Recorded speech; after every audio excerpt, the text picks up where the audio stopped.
Antes de toda caída viene el orgullo.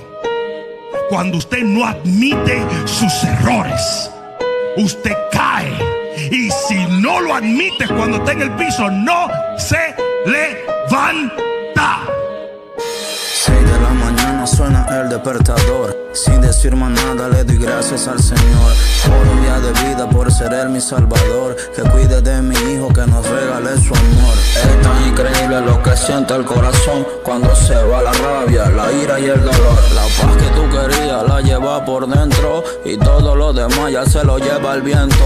Estás tan deprimido que no encuentra la salida. No la busques más, deja que Dios por ti decida. Que están tan asustados, no se paren de su silla. Deja que aquel fulano sea el que ore por su vida. Que la salvación viene solo para el que lo siga. Y no es que yo lo diga, es que así está escrito en el libro de la vida. Y cuida a tu familia, tenga hijos, tenga hija, que Dios te lo bendiga.